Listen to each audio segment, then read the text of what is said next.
Alors en résumé, c'est un dispositif donc, qui a été créé pour nous sur Pau en 2004.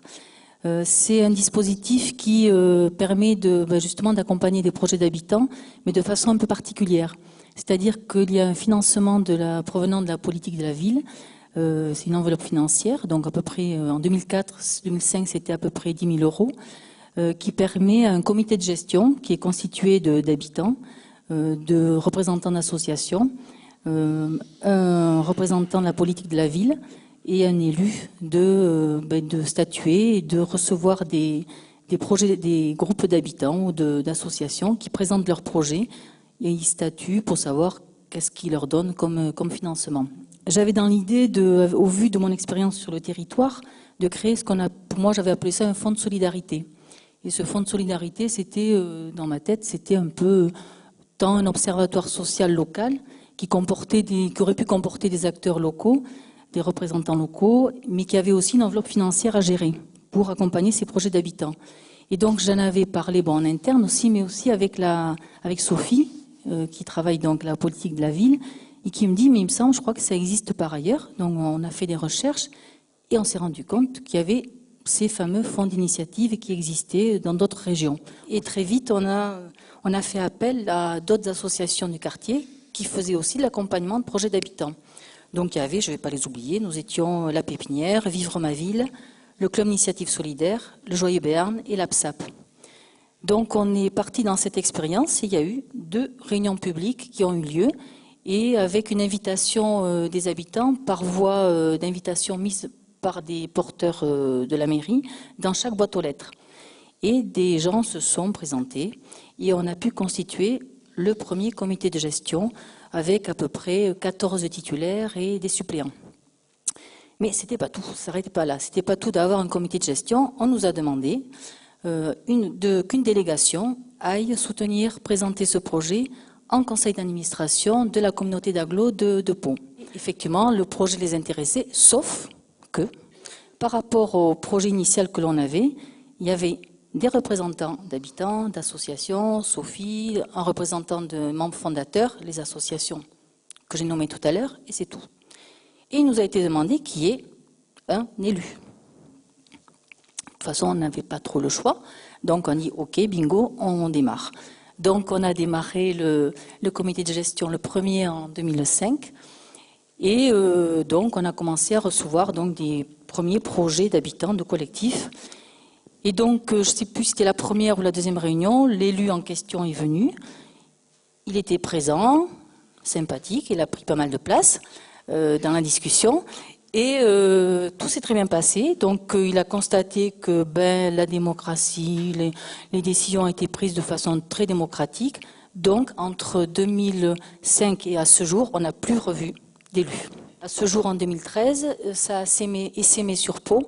Donc il y a eu un autre fonds d'initiative financé aussi par la politique de la ville qui a vu le jour au niveau de nord de Pau. Et ensuite, plus récemment, 2 autres financés par la ville de Pau. L'empowerment, c'est vraiment une question qui est transversale, qui concerne tout le monde. Quand on parle des habitants, oui, effectivement, mais pas que les habitants, les professionnels, parce que là aussi on a du chemin à faire, on a bien vu tout à l'heure, juste avant, les élus. Et je crois qu'il y a beaucoup de freins, beaucoup de résistances à lever. Et on a, à mon sens, on a beaucoup de chemin à parcourir. Et ça doit passer, je pense, par de la formation, de l'information et du débat, un peu du débat contradictoire entre tous les acteurs. Donc en 2004, je reçois une invitation pour participer à cette structure. Et j'avoue que ça m'a fortement intéressé.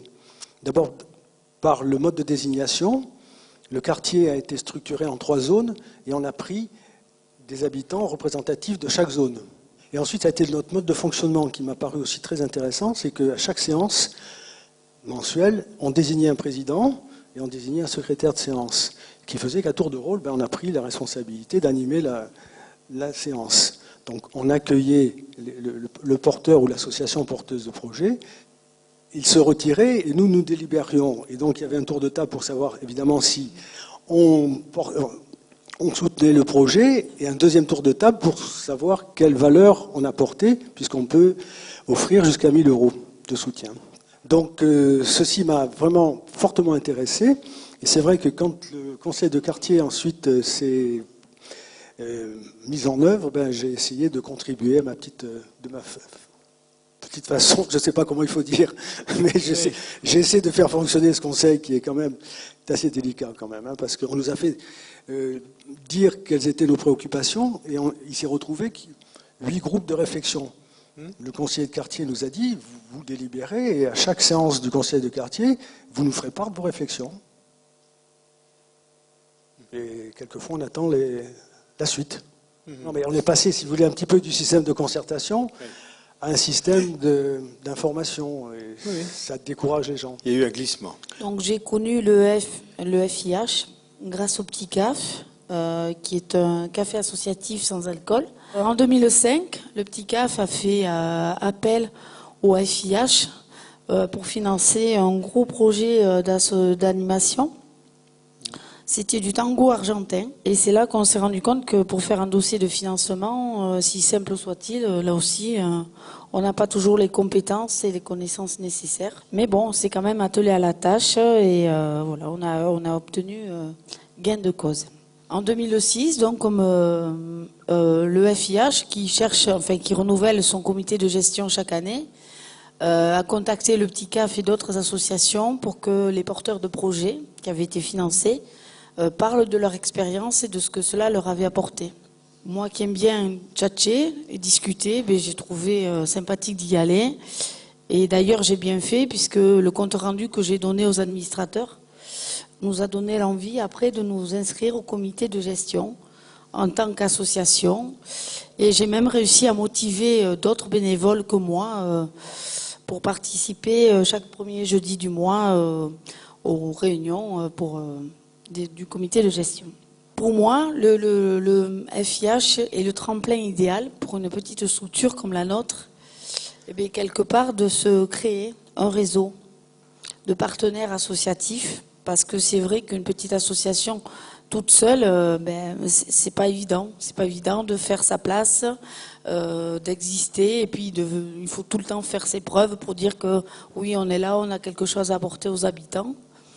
Et parce que depuis notre participation au FIH, le Petit CAF est enfin reconnu et identifié comme lieu ressource et comme lieu de vie par les habitants, par les usagers, et surtout pour beaucoup, comme il y a une utilité géographique, sociale et surtout humaine. Pour moi, l'empowerment, c'est de me dire que quelque part, moi aussi, j'ai rencontré un jour sur ma route Gisèle. Et puis, je la retrouve quelques années plus tard. Hasard, coïncidence, petit coup de pouce du destin. Et je suis secrétaire bénévole de l'association. Et c'est elle qui nous aide à monter les projets. Et ensuite, je rencontre des personnes comme Pierre, comme Delphine, qui me disent que finalement, ou qui me font comprendre que je suis faite pour le social et que je n'ai pas envie de faire autre chose. Que mon métier de secrétaire m'aide justement à porter et à faire progresser cette association. Et j'ai mis mes compétences au service de l'association. Moi, j'ai intégré le FIH au départ sur la réflexion de la charte de fonctionnement, puisqu'on a construit ça avec les associations initiatrices de ce projet-là. On l'a retravaillé une fois que le FIH s'est lancé réellement, quand on a eu les financements. Parce qu'au départ, ça s'appelait Fonds de participation des habitants. Et il y a eu beaucoup de réticence des habitants parce que les gens avaient l'impression qu'on allait leur demander de l'argent. L'entrée dans le FIH m'a permis de rencontrer des habitants de quartier que je ne connaissais pas forcément. Ça a permis donc la connaissance de ces personnes-là, de ce qui se faisait sur le quartier, parce que finalement au FIH on est un peu au cœur des actions qui se mènent et ça permet aussi de faire des connexions, de monter des projets avec d'autres habitants, enfin voilà, pas mal d'interconnexions. Ça permettait aussi la connaissance de mon métier et de l'activité que j'avais dans l'association aux habitants qui ne me connaissaient pas forcément, parce qu'il y a plein de choses qui se passent sur le quartier du Faux-Thouras. Il y a beaucoup d'associations, et donc les petites associations comme le Petit CAF ou les clubs d'initiative solidaire, il fallait qu'on se fasse connaître. Donc le FIH a permis aussi la connaissance et la reconnaissance du travail qu'on faisait sur le quartier. Tout ce travail-là dans le FIH et puis mon activité professionnelle m'a permis l'empowerment, de monter en compétences. Et donc, puis voilà, la rencontre, la richesse, voilà, je me suis beaucoup enrichie à travers ce FIH.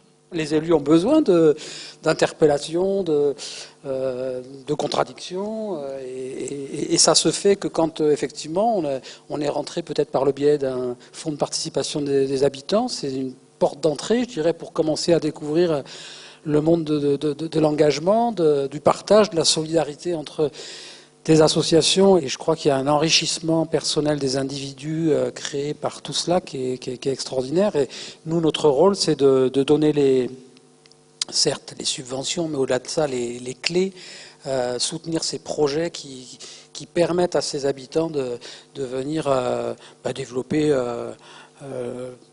tout simplement le lien social, leur développement culturel, personnel. Et ces outils-là permettent à des habitants de s'investir et d'aboutir dans le monde associatif ensuite. On commence d'une manière peut-être un petit peu informelle et puis on finit président et responsable, tout simplement responsable.